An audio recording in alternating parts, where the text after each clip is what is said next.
Widow takes in an abandoned pregnant young woman on the road until she discovers the truth. Comment.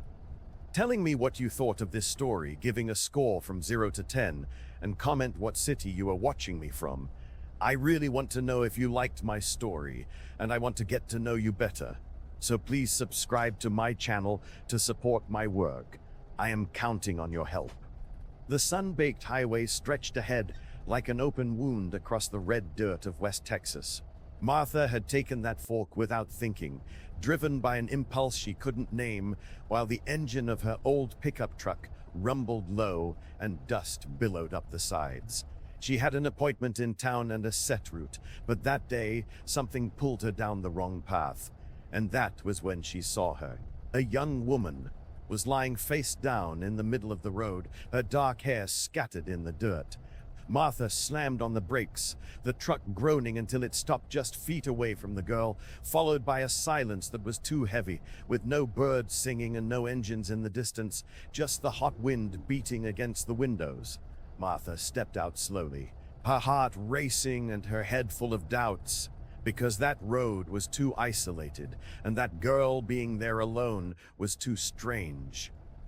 She hesitated, looking around for another vehicle, a motorcycle, anything to explain the young woman's presence in the middle of nowhere, but there was nothing, just dirt, dry brush, and the vast sky.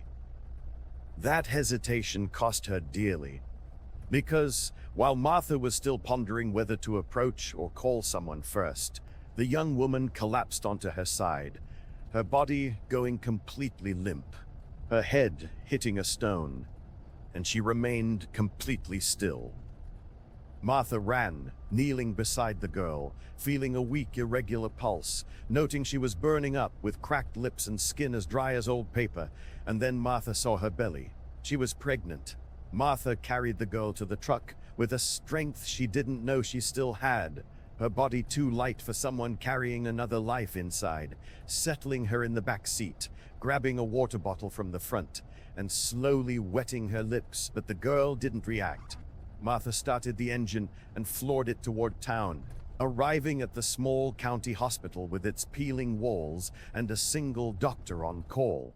And when she burst in, carrying the young woman, the nurse didn't even ask questions, immediately calling the doctor, who examined her quickly, ordering IV fluids and checking her vitals. Martha stood outside in the cold hallway, her hands still shaking, and when the doctor came out, his face said it all, telling her that if she had taken another half hour, they would have lost the baby, and maybe both of them. Martha felt the floor drop beneath her as guilt hit her hard, knowing she had hesitated, wasting precious time looking around and calculating risks, almost costing 2 lives. She asked with a hoarse voice if the girl was okay now, and the doctor said she was stabilized from severe dehydration, likely having spent hours in the sun without water. And though he didn't know what she was doing on that road, it was pure luck Martha had passed by. Martha didn't believe in luck. She believed in paths crossing when they needed to. The young woman woke up the next morning, opening her large, dark, frightened eyes to find Martha sitting in a chair beside the bed, looking around without understanding where she was and trying to get up, but her body wouldn't obey. Martha softly told her to take it easy, that she was safe in the hospital, and the girl stopped, looking at Martha as if evaluating whether she could trust her, then lowered her eyes, saying nothing, just bringing her hand to her belly and taking a deep breath. Martha asked her name, but there was only silence, so she asked if there was anyone they could call, family, or someone looking for her. And the young woman slowly shook her head. No.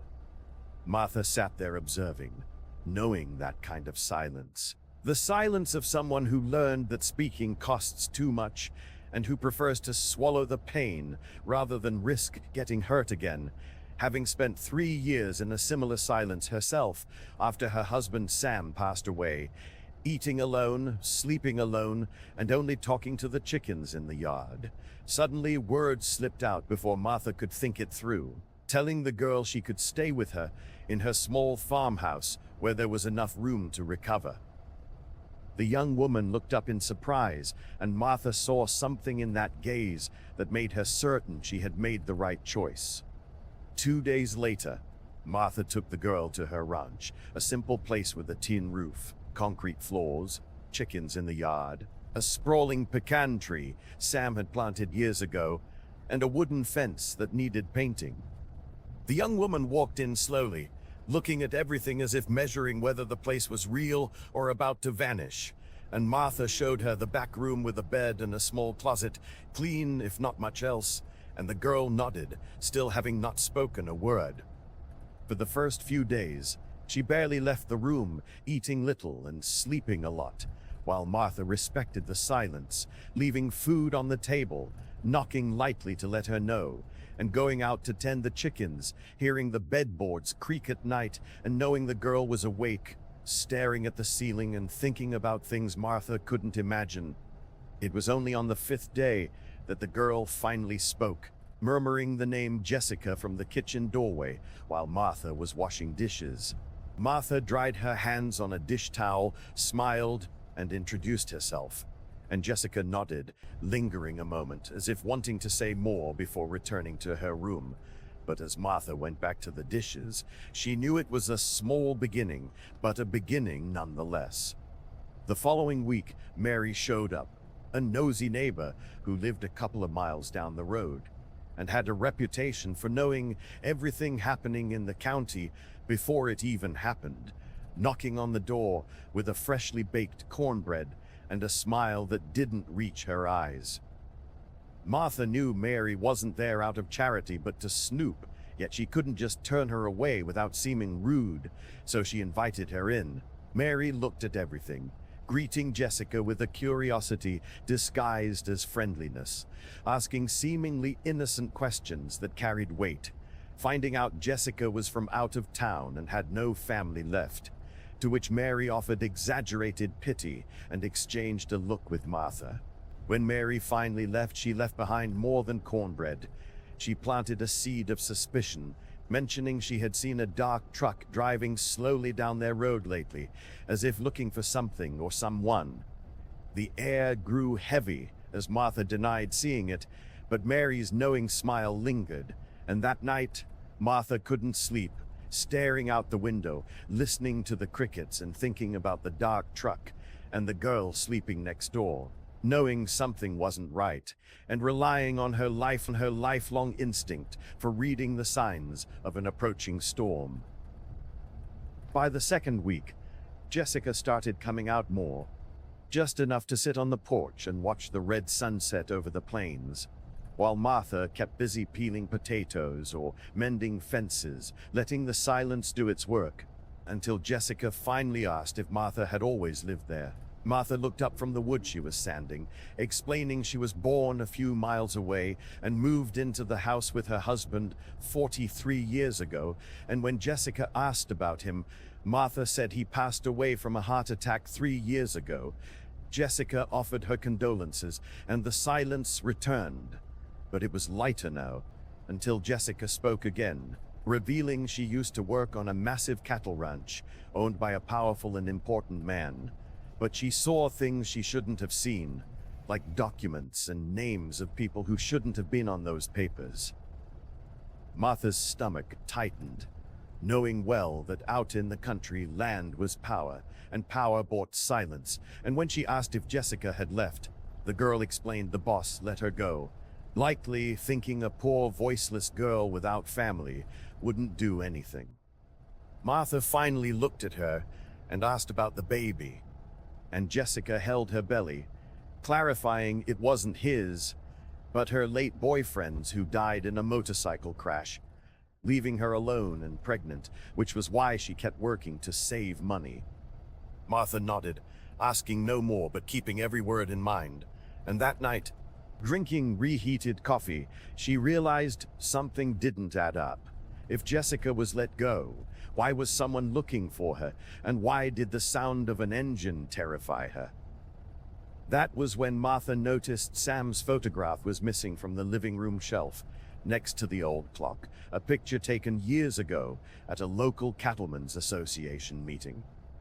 She tore the house apart looking for it, but her gut told her it hadn't just fallen, and since there were only 2 people in the house, she carefully asked Jessica about it the next morning. The reaction was instant as the young woman turned pale, her hands shaking so badly she couldn't hold her coffee cup. And after Martha gently assured her she wasn't accusing her, but just wanted to understand, Jessica went to her room and brought back the photo, handing it over without making eye contact and apologizing, saying she recognized him. Martha's heart raced as Jessica explained she had seen him at that specific meeting and got terrified, fearing Martha was part of a trap and one of the people protecting Richard Vance. The name dropped into the kitchen like a stone in a well, a name everyone in the county knew, belonging to a rich, powerful rancher who owned immense tracts of land and had the mayor, the county clerk, and the police in his pocket. Martha firmly stated her husband had nothing to do with Richard Vance, that Sam was an honest, small-scale rancher who would never mix with people like that, and as Jessica sobbed apologies, admitting she hadn't trusted anyone in a long time, Martha held the girl's face in her hands, promising she was safe and wouldn't be betrayed. Jessica nodded through her tears, and as Martha hugged her in that simple kitchen smelling of stale coffee and echoing with outside crickets, it became an alliance rather than just a shelter. 2 days later, Martha's estranged son, David, arrived from the city, their relationship tense and full of old resentments, and when his truck pulled up unannounced, Martha felt a knot in her stomach. He walked in, judging everything, spotted Jessica on the porch, and angrily questioned his mother's decision to take in a pregnant stranger from the road, telling her she should have left the girl at the hospital. David warned Martha that she was too naive, that the girl might be running from serious trouble, and revealed he had heard whispers in town that Richard Vance was hunting for a runaway girl, warning his mother that Vance wasn't someone to mess with, and that she was putting herself in massive danger. Martha coldly told him she didn't care about the danger, prompting David to storm out, warning her not to come crying when things fell apart, offering to leave to spare Martha the trouble. Martha grabbed her arm, refusing to let her go, declaring she had faced plenty of problems in her life, and one more wouldn't kill her. But just then, the sound of another engine cut through the silence, and a dark truck parked right out front. A tall, thin man in a cowboy hat and boots stepped out, introducing himself as Travis, working for Mr. Richard Vance, claiming his boss heard Martha took in a girl in need and wanted to offer money or medicine out of the goodness of his heart. Martha crossed her arms, telling Travis to thank his boss, but that they were perfectly fine and needed nothing. And Travis smiled a cold smile, peering into the house before telling her to let them know if she changed her mind, then drove off, leaving a cloud of dust. Martha locked the door and leaned against it with her eyes closed, finding Jessica trembling on the kitchen floor, and as Martha knelt beside her, confirming that Vance's men knew she was there, Martha realized there was no running anymore. The war had begun. Martha stayed up all night sitting in the kitchen with Sam's old shotgun propped against the wall, watching the front door while Jessica slept a restless, murmuring sleep on the couch. And at sunrise, Martha knew she needed help and knew exactly who to go to. She walked 2 miles in the blazing morning heat to find her sister-in-law Sarah, a tough, unmarried woman who feared absolutely no one, having fought land grabbers and corrupt politicians alike without ever backing down. Sarah dropped her hoe when she saw Martha's face, brought her inside, and listened to the whole story about the pregnant girl, Vance, and the dark truck without interrupting, finally asking if Martha knew what she was getting into, since Vance had judges and cops in his pocket. Martha said she knew, but couldn't just abandon the girl, and Sarah sighed, calling her as stubborn and foolish as Sam was, but agreeing to help, because she knew Martha would do it alone anyway, and she'd rather be there when all hell broke loose. They went back to Martha's house, where Sarah sat down with a terrified Jessica and demanded the whole truth, prompting Jessica to explain how she worked as a maid in Vance's house and stumbled upon land registry documents detailing forced buyouts, illegal transfers, and judicial pressure against local small ranchers. She had taken photos of the papers with her phone because she recognized the name of a friend's uncle who had lost his land mysteriously. And when Vance quietly fired her later, she realized she was being followed. So she hid the memory card in the lining of her battered suitcase. Jessica pulled out the tiny memory card, and Sarah treated it like gold, declaring it was the hard proof needed to take Vance down, assuring them that while Vance owned many, there were still a few honest people left.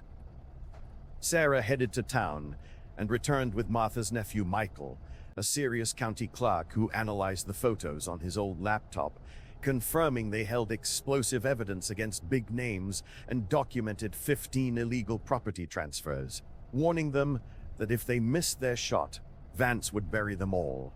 As they planned to take the evidence to Sheriff Davis, the only incorruptible law enforcement officer in the area, Michael suddenly received an alert that a shell company had just filed a fraudulent lien, contesting the lease on Martha's farm, a clear intimidation tactic from Vance to make her hand over the girl. Martha felt her world shake, her land being her only connection to Sam, but looking at the scared, pregnant girl, she refused to back down. And the next morning, Michael and Sarah took the evidence to the sheriff, while Martha stayed back to protect Jessica. 3 days later, the storm arrived not with thunder, but with the ominous rumble of 3 trucks pulling up to the farmhouse, unloading Vance's men led by Travis. Martha ordered Jessica into the back room, grabbed her shotgun, and met Travis on the porch, where he dropped the polite act and demanded the girl, claiming she stole from his boss. Martha leveled the barrel at him, telling him he'd have to step over her dead body, and seeing her resolve, Travis called his men off. Warning her that she was making a grave mistake before driving away.